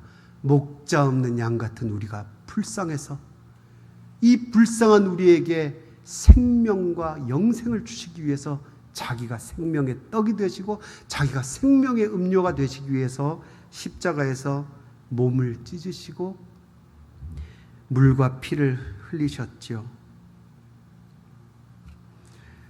여러분, 왜 예수를 믿으십니까? 다시 처음의 질문으로 돌아와 봅시다. 우리가 예수님을 믿는 이유가 뭡니까? 뭘 받으려고 믿는 겁니까? 하나님 억울하십니다. 하나님은 우리 위에 아들을 빼앗기신 분이에요. 여러분, 누가 옆집 사람이 여러분 아들 위해서 그 집 아들이 물에 빠져서 우리 아들 건져주고 이 집 아들이 죽었다. 그럼 여러분 그 옆집 사람한테 좀 시끄럽게 한다고 뭐라 하실 겁니까? 뭐 타박하실 마음이 나겠어요? 너무너무 죄송하고 송구스럽죠. 우리 아들 때문에 그 집 아들. 인간관계도 그래요, 여러분. 은혜라는 게 그런 거예요. 하나님이요. 뭘 안 주신다고 우리가 이렇게 떠들 그런 분이 아니에요. 이미 자기 아들을 빼앗기신 분이에요. 우리 죄 때문에. 기독교는 이미 주신 신을 믿는 거예요. 이미 그 무엇과도 비교할 수 없는 우리의 이 죽을 운명, 가장 불쌍한 이 인간의 목자 없는 양 같은 운명을 위해서 하나님이 자기 아들의 생명을 주셨다. 이게 우리의 가장 영적인 본질이에요. 그 앞에 서 있는 거. 여러분, 왜 예배 드립니까? 왜 찬양 드립니까? 왜 기도합니까? 왜 11조 드리고 왜 헌금합니까? 이거 바쳐서 뭐 받으려고. 그게 세상 종교예요. 우리 그런 차원이 아니에요. 우리 너무나 큰 것을 받았기 때문에 그것이 진짜로 믿어지는 진짜 성도들은 감사함에 견딜 수가 없게 돼요. 그걸 날마다 깨달을 때마다 신앙이 깊어진다는 게 뭡니까? 영적인 성도가 된다는 게 뭡니까?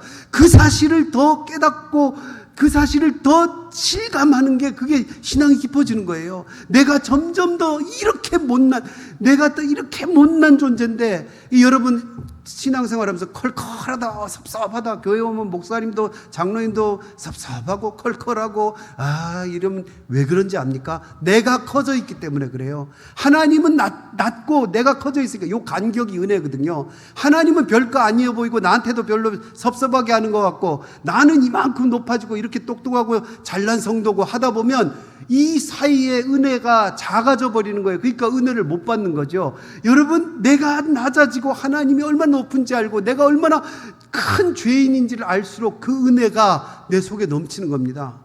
그 은혜의 크기를 알려면요, 우리가 얼마나 큰 은혜를 받았는지, 얼마나 큰 죄인이었는지 그걸 깨닫는 것, 그게 여러분, 그게 영성이에요. 영성 뭐 이상한 얘기하는 사람들 많은데, 영적인 성도, 그건 뭐냐면 주님이 얼마나 큰 영적인 양식, 생명의 양식을 주셨는지 올바로 깨닫는 겁니다. 여러분, 이 속에 머물고 시작하는 것이 바른 신앙입니다. 그리고 이걸 고백하고 인정하고 깨닫고 더 나아가서 이걸 위해서 내 것을 내려놓을 줄 아는 사람, 내 속에 제자들이 탁 들으면 번쩍하는 그 떡, 물질, 이런 이 땅의 것을 내려놓고 주달려 죽은 십자가, 우리가 생각할 때에 세상에 속한 욕심을 헛된 줄 알고 버리네, 찬송가 부르잖아요. 그 고백입니다. 이게 신앙이 깊어진다는 거예요. 그러나 여러분, 다시 6장으로 돌아와 보세요. 요한복음 6장에 이 놀라운 예수님의 복음의 이야기를 사람들이 환영하지 않았죠. 그러니까 떡 먹는 얘기인 줄 알았을 때 이렇게 많이 몰려왔던 사람들이 갑자기 뭐라 그럽니까? 6장 60절 보십시오. 제자 중 여럿이 듣고 말하되 이 말씀은 어렵도다. 누가 들을 수 있겠냐? 그냥 떡이다. 내가 이제부터 네 배부르게 해줄게. 그렇게 주님 말씀하셨으면 아멘 할렐루야 하고 거기가 뒤집어지는 역사가 일어났을 거예요. 근데 주님이 갑자기 생명의 떡 십자가 이야기 하시니까, 아따 이거 뭔 얘기냐 이러고는 듣고 싶지 않은 거예요. 그래서 주님이 뭐라 그러십니까? 이 답답한 사람에게 아까 제자들에게 한 것과 비슷한 말씀을 하시죠. 63절 보십시오. 살리는 것은 영이니 육은 무익하니라. 너희의 모든 기준이 되는 그 육의 기준을 깨뜨리지 않고 영의 세계, 영적인 그 십자가의 본질로 돌아오지 않으면 육은 무익하니라. 내가 너희에게 이른 말, 이 뭡니까? 이 주님의 십자가의 복음이에요. 이것이 생명이고 이것이 영이고 이 속에 진짜 본질이 들어있다. 주님이 그 말씀을 하시지요. 그랬더니 놀랍게도 66절에 그때부터 그의 제자 중에서 많은 사람이 회개하였노라. 그렇게 나옵니까? 떠나갔다. 다시 그와 함께 다니지 아니하였다. 귀가 막힌 거죠. 눈이 막힌 거죠. 내 기준 때문에. 진짜 이야기가 들어오면 듣기 싫은 거예요. 재미있는 얘기면 거긴 귀가 번쩍 뜨이죠. 저도 고민을 했어요. 제가 부흥회하면 재밌지 않거든요. 성경 얘기만 하니까요. 근데 막 재밌는 부흥 강사들 있잖아요. 그분들 보다 더 말씀을 잘 전해야 되는데 제가 그런 부담을 굉장히 가졌어요. 이번에 오면서 그런 생각 안 하는데 예수님 마음이 그러셨던 거예요. 이게 진짜야, 이게 영이야, 이게 생명이야 했는데 사람들이 그건 듣기 싫었던 거예요. 그러니까 어떻게 됩니까? 이건 모르겠다 하고는 귀 막고 가버린 겁니다. 전부 다. 그러니까 그 쓸쓸한 예수님의 마음을 이해하시겠죠? 그러니까 뭐라 그러십니까? 67절에 주님이 얼마나 마음이 답답하셨겠습니까? 그러니까 곁에 있는 12제자에게 이르시되 너희도 갈래냐? 너희도 가렸냐? 그때 베드로가 가끔씩 안타를 쳐요. 참 멋진 말씀을 하시죠. 시몬 베드로가 대답하되 주여 우리가 떡 먹으려고 주님께 있는 겁니까? 영생의 말씀이 주께 있사오니 우리가 네게로 가오리까? 하지만 그리고는 나중에 보면 또 헛소리하죠. 그게 우리 인간입니다. 그래서 우리가 이렇게 말씀 집회를 하는 거예요. 또 듣고 또 들려주시오, 또 들려주시오 하면서 우리가 육을 입고 있는 한은 이 영적인 본질을 위해서 또 깨닫고 또 깨닫고 가는 거예요. 그게 우리 속에 이 고백이 있어야 될 줄로 압니다. 여러분, 예수 신나게 내 일 잘 될 때는 신나게 여러분, 우리 한국교회 부흥할 때가 언제였습니까? 우리나라가 막 잘 사라질 때예요. 그때 교회도 같이 막 부흥을 했죠. 지금 여러분 이제 그게 예수 믿고 내 떡이 많아지는 것, 내 육신이 잘 되는 것과 별 관련이 없다는 게 다 들통이 나버렸어요. 그렇잖아요. 그러니까 왜냐면 우린 진짜 배기가 있는데 이 진짜 배기는 사람들이 듣고 싶지 않은 거고, 이 세상의 육신의 떡 얘기인 줄 알았을 때는 교회에 막 북적북적했죠. 그러다가 다 떠난 것, 그 장면을 지금 그대로 보여주시는 거예요. 여러분, 한국교회가 문제입니다. 교인들이 줄어듭니다. 저는 왜 그런 말을 하는지 모르겠어요. 지금은요, 채로 치는 기간입니다. 진짜가 남는 기간이에요. 알곡과 가라지 속에서 진짜 여러분의 그 충성하고 정말 영적인 복음에 매달리는 그 마음이 교회를 유지하는 거예요. 그 속에 있는 어중이 떠중이들이 잠시 자기 정체를 지금 드러내고 있는 중입니다. 그러니까 교회가 여러분 무슨 사람 모으는 게 목적입니까? 아니죠. 그러니까 예수님 보십시오. 영생의 말씀이 계셔서 저는 주님 옆에 있겠습니다 하는 이 베드로의 고백을 하니까 뭐라 그럽니까? 70절에 예수께서 대답하시되 내가 너희 12를 택하지 아니하느냐, 칭찬하신 거예요. 그래서 여러분, 오병이어 사건은 결국 뭡니까? 목회적인 차원에서 보면 예수님이 실패하신 거예요. 설교했는데 다 따라버린 거예요. 왜 그렇습니까? 진짜 복음을 말했더니 떠나버린 겁니다. 그래서 여러분, 여러분, 악인의 형통 이런 거 많이 보시죠? 예수를 나는 믿는데 11조도 안 하는 저 사람은 잘 먹고 잘 사는데 나는 왜 이렇게 곡간이 넘치도록 부어주신다는데 안 부어주시냐? 우리 애는 대학 떨어졌는데 안 믿는 집안 애는 좋은 대학 붙더라. 막 그러면서 그런 경우가 있죠. 하나님 원망하고요.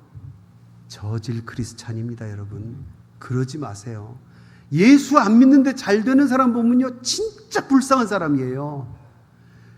정말 우리가 복음을 믿는다면 그 사람을 가련히 여겨야 돼요. 얼마나 불쌍합니까? 절에서 더더욱 복음, 이 땅에 떡이 저렇게 커져서 좋으니까 더더욱 진짜 복음, 영적인 생명의 말씀을 못 알아들을 거니까 얼마나 불쌍합니까? 그를 위해 기도해야 돼요.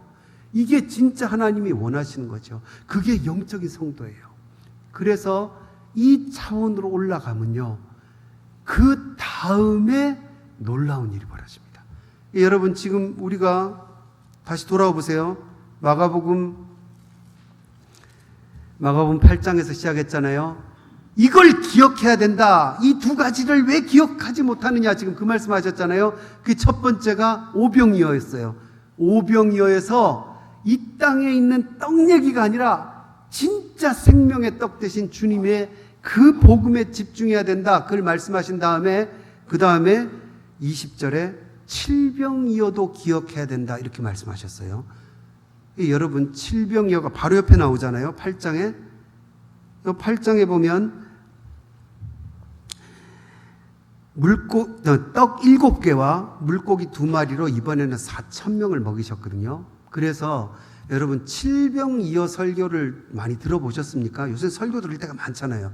칠병이어 설교를 잘 안 하죠. 왜 그러냐면 이게 오병이어 재탕 같아서 그래요. 그런데 오병이어보다 좀 못하잖아요.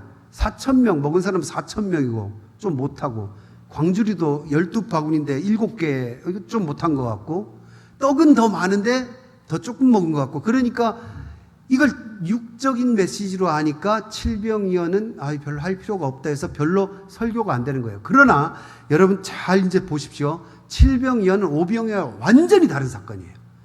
칠병이어와 오병이어는 관련이 연결이 되지만 그 내용은 완전히 달라요. 왜 다른지 우리 봅시다. 여러분, 오병이어 바로 앞장에 있는 오병이어와 칠병이어는요, 시간이 달라요. 시간이 뭐냐면 아까 봤듯이 그 앞에 보십시오. 6장에 보면 예수님이 점심 먹으려 하시다가 목자 없는 양 같은 사람들을 가르치셨잖아요. 그리고는 저녁 먹여서 보낸 거예요. 한나절이에요. 이 사람들하고 예수님하고 있었던 오병이어 사건 때는 4-5시간 같이 계셨던 거예요. 그런데 칠병이어 보십시오. 예수님과 무리가 며칠을 같이 있었습니까? 8장 2절에 내가 무리를 불쌍히 여기느라 그들이 나와 함께 있은지 이미 사흘이 지났다.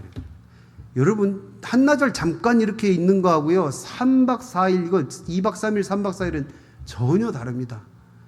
그렇죠. 어디 놀러 가도요 잠깐 공원에 잠깐 몇 시간 갔다 오는 거하고 2박 3일 3박 4일 가려면요 챙길 게 얼마나 많은지 몰라요. 저도 여기 집회 오는데 이 3일 집회 오는데 이 챙기려 보니까 뭐가 그렇게 복잡하고 많은지 막 굉장히 복잡해요. 그 결단해야 돼요. 이 사람들이요 3일 동안 예수님과 함께 있겠다고 마음먹은 거는 이건 아까 오병이어 때와 전혀 다른 결단이에요. 그 샤타 내려야 돼요. 가게 샤타 내려야 되고 회사에 휴가도 내야 되고요. 전혀 다른 시간적인 문제가 여기 들어있어요. 그 다음에요 공간이 다릅니다. 잘 보십시오. 오병이어에 보면 6장 35절에 보면요. 때가 저물어 가매 제자들이 예수께 나와 여짜오되 자 이곳은 뭐라고 나옵니까? 빈들이요 이렇게 나오죠. 이 빈들이란 말이 에레모스인데요. 이 에레모스는 사막 땅을 얘기하는 게 아니라 그냥 훤한 공터를 얘기하는 겁니다. 그러니까 이 빈들에는 뭐가 있습니까? 39절 보십시오. 푸른 잔디가 있잖아요. 그리고 그 옆에 뭐가 있습니까? 제자들이 뭐라 그럽니까? 36절에 무리를 보내서 가까이에 뭐가 있습니까? 식당과 마트 같은 게 있는 거예요. 촌과 마을로 가서 뭘 사 먹게 없어서 그렇게 얘기하잖아요. 그러니까 지금 예수님과 오병이어의 무리들은요, 그 가까운 곳에 있는 거예요. 지금 사람들이 사는 생활 편리한 곳에 가까이 있는 거예요. 그런데 예수님과 3일 동안 같이 떠난 이 무리들을 보십시오. 8장으로 다시 와보세요. 여기에 보면 전혀 다른 말이 나오죠. 4절 보십시오. 제자들이 대답하되 이 광야 어디서 떡을 얻어 이 사람들로 배부르게 할 수 있으리까? 전혀 다르죠. 여기 광야가 나오죠. 이 광야는 에레미야인데요. 완전 사막을 얘기합니다. 무인지경의 사막을 얘기해요. 그러니까 여기는 먹을 게 아까 에레모스에서는 가까이 가서 뭐 사 먹으면 돼 이렇게 하는 곳인데요. 여기서 아무리 돌아다녀도요. 그 위에 보십시오. 그 중에는 3절에 예수님이 뭐라 그럽니까? 내가 그들을 굶겨 집으로 보내면 길 가다가 쓰러진다. 그러니까 굉장히 깊은 사막 땅으로 들어왔다는 걸 알 수 있고 그 옆에 전혀 아무것도 뭐 식당도 없고 뭐 가게도 없고 무인지경이라는 걸 알 수 있습니다. 어떻습니까, 여러분? 전혀 사람들이 다르죠. 여기 속해 있는 사람들이 달라요. 그 다음에 주도권이 다릅니다. 그 사람부터 살펴봅시다. 그러면 여러분 아까 오병이어 때 사람들이 어떻게 됐습니까? 예수님의 영적인 복음 들으니까 이거 모르겠다, 어렵다, 듣기 싫다, 떡 얘기나 하시지. 그리고는 다 떠났다 그랬잖아요. 그리고 남은 사람들이에요. 그리고 그 다음에 3일 동안 주님의 영적인 복음에 관심을 가지고 이게 진짠가 보다 하고 쫓아서 3일 동안 말씀 사경을 했겠죠. 3일 동안. 예수님 뭐 하십니까?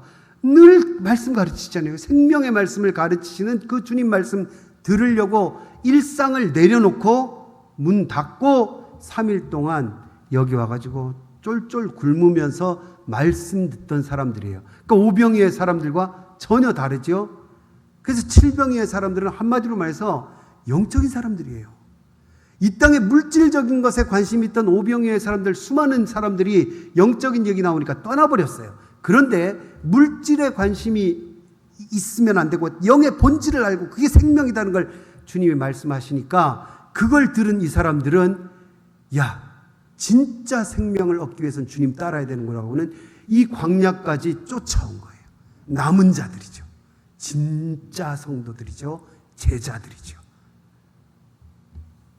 그러니까 어떤 일이 벌어지냐면요, 오병이어 때는요, 예수님이 이 사람들 배고프겠다 이 얘기 안 하세요. 앞에 보세요. 6장에 누가 합니까? 그 얘기는 뭐 사 먹게 보냅시다 하는 거는 제자들이 얘기해요. 그죠? 근데 칠병이어 때는 야, 이 사람들 배고프겠다, 뭐 먹여야 되는데 이 걱정을 누가 하십니까? 8장 2절에 내가 무리를 불쌍히 여기노라 그들이 나와 함께 있은지 이미 사흘이 지났으나 먹을 것이 없도다. 자기를 위해서, 예수 그리스도를 위해서, 영적인 복음을 위해서 삶의 육적인 욕망을 내려놓을 줄 아는 순간 그 육신의 필요를 그때부터 주님이 챙기시는 거예요. 자기 성도들을 그렇게 챙기시는 거예요. 그러니까 나는 주님의 영적인 말씀이 더 사모하고 좋아서 주님 따릅니다 했더니 아이고 얘들 배고프겠구나. 오병이어 때는 안 그러셨어요. 그걸 주님이 생각하시는 겁니다. 여러분, 주님을 이렇게 걱정시키시기를 바랍니다. 저 여러분이 그렇게 돼야 될 줄로 믿습니다.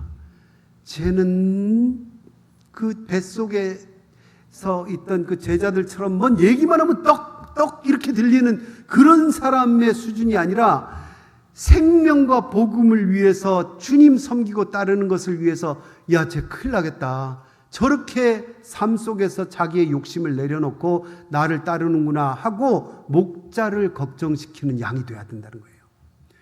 그 딱 주님이 그러시잖아요. 이야, 이 사람들 말씀 드리려고 여기까지 와서 이렇게 쫄쫄 굶고 이제 배고프겠구나 하고 주님이 걱정하시죠. 걱정하셔도요, 그냥 걱정 안 하십니다. 주님이 한 사람 한 사람의 사정을 다 아시죠.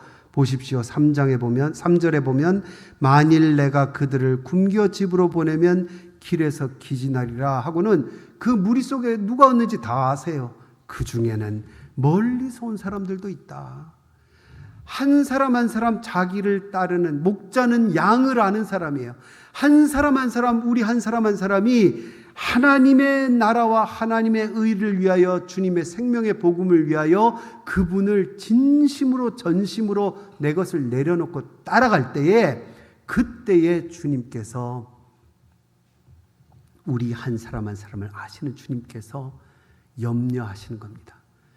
자가 나를 따를 때에 더 잘 따르게, 금방 천국 가면 좋지만 살아야 될 날들이 있잖아요.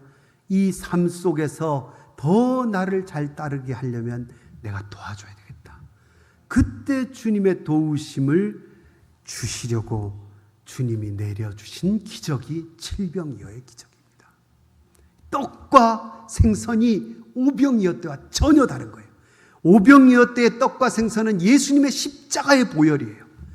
칠병이어 때의 떡과 생선은 뭡니까? 그 십자가를 위해서 자기의 삶을 내렸고, 오직 내가 육체 가운데 사는 것은 나를 사랑하사 나를 위하여 자기 몸을 버리신 예수 그리스도를 위해 사는 것이라는 고백과 함께 자기 삶에서 육신의 욕망보다 하나님을 더 따르고 예수 그리스도를 더 따르겠다는 결단과 삶을 보여줄 때에 주님이 주신 떡과 생선이 바로 이 칠병이요, 이게 이 표적의 의미입니다.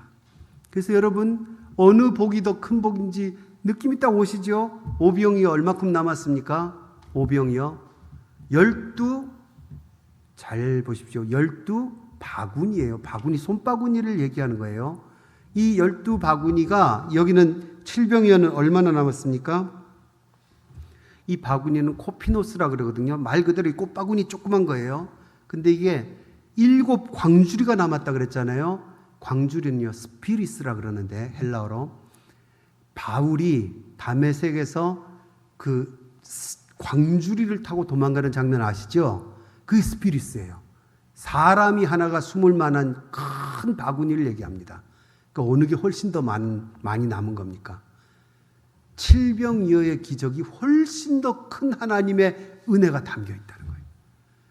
그래서 오병이어의 생명과 영생의 영적인 양식을 갈망하고 그 복음이 가장 이 세상에서 소중하다는 것, 주님이 나를 위해 지신 그 십자가의 복음이 가장 소중하다는 것을 깨달은 사람들이 이제 주님을 위해서, 하나님의 나라를 위해서 살아갈 때에 그때부터 칠병이어의 사람들에게 주님의 돕는 손길이 함께 하신 겁니다. 여기 지금 이 금요일 밤에 주님의 말씀 앞에 나와 있는 원주 성결교회 귀한 형제 자매 여러분들이 바로 칠병이어의 사람들일 줄로 믿습니다. 주님께서 지금 여러분을 불쌍히 여기시면서 배고프겠다, 나를 위해서 내려놓은 것들 내가 이제부터 지원하면서 더 하나님의 나라와 뜻을 위해 살도록 도와야겠다, 주님이 그렇게 지금 보고 계실 줄로 믿습니다. 우리 마지막으로 마태복음 6장 말씀 읽고 마치겠습니다. 마태복음 6장 31절부터, 제가 31절과 32절은 제가 읽을게요. 그러므로 염려하여 이르기를 무엇을 먹을까 무엇을 마실까 무엇을 입을까 하지 말라, 이는 다 이방인들이 구하는 것이라. 여러분, 옛날에는 먹을 게 없고 입을 게 없어서 뭘 먹을까 이랬지요. 요새는 어떡합니까? 너무 많아서 옷장문 창 열었는데 옷이 꽉 들어있는데도 입을 게 하나도 없어, 막 그런 사람들 많아요. 풍요롭든 없어서든 인간의 욕심은 끝이 없는 거예요. 이 속에서 그 관심이 뭘 먹을까 뭘 입을까, 뭐 우리가 얼마나 남이 뭘 들었냐, 도대체 왜 가방을 그렇게 좋아하는지 모르겠어요. 그 돈을 차라리 비닐봉지에 넣고 다니면 좋겠는데, 가방값을. 그런 거 보면서 입에 벌려가지고는, 그런 인간의 관심사가 어디서 오는 겁니까? 이 속에 있는 육적인 욕망에서 오는 거예요. 그걸 뛰어넘은 게 바로 성도예요. 영적인 성도. 그러니까 그 성도들에게 말하는 겁니다. 이 땅의 사람들처럼 뭘 먹을까, 뭘 입을까, 뭘 마실까, 이걸 너희 관심의 1순위로 두지 말라는 거예요. 그건 다 누가 하는 겁니까? 이는 다 이방인들이 구하는 것. 이방인과 뭡니까? 하나님 나라 밖에 있는 사람들이. 하나님 나라 밖에 있는 사람들의 하는 걸 보면서 우리도 똑같이 그러면 저질이 되는 거예요.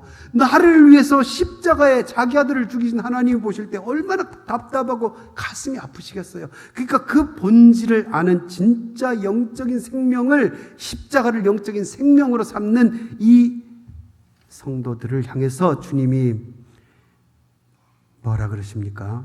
너희 하늘 아버지께서, 그러니까 벌써 하늘 아버지가 우리 아버지가 된 성도들에게 하신 말씀이에요. 이 모든 것이 너희에게 있어야 할 줄을 아시느니라. 그렇기 때문에 우리 33절 같이 읽겠습니다. 그런즉 너희는 먼저 그의 나라와 그의 의를 구하라. 그리하면 이 모든 것을 너희에게 더하시리라. 기도하겠습니다. 칠병이어의 기적의 주인공이 되도록 이 시간 성령께서 이 미련한 종과 주님의 귀한 자녀들의 마음을 만져주시옵소서. 나를 사랑하사 나를 위해 십자가를 지신 예수 그리스도의 은혜에 다시 이 심령이 열리게 하시고, 자기 아들을 희생시키신 하나님의 크고 놀랍고 두려운 사랑에 우리의 심장이 다시 떨리게 하여 주셔서 주님을 쫓아 3일 길을 갔던 칠병이어의 사람들로 거듭나게 하여 주시옵소서. 예수님 이름으로 기도드립니다. 아멘.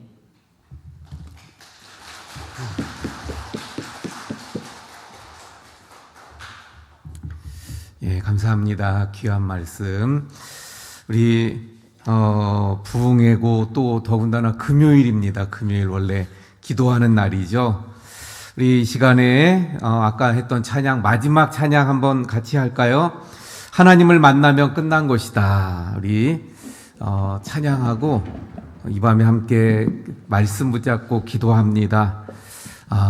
물질적인 그것을 따르는 오병이어에 있었던 그런 무리들이 되지 않고 영적인 성도가 되어서 오직 진정한 주님의 십자가를 보고 또 십자가만을 향하고 십자가를 붙잡고 영적인 성도가 되어서 또 칠병이어의 기적을 누려가는 하나님의 사람들이 되기 위해서 우리 함께 기도하도록 하겠습니다. 모든 것이 끝났다고 말하는 사람들의 말을 듣지 말아라. 하나님은 아직도 너에게서 시선을 떼지 않았다.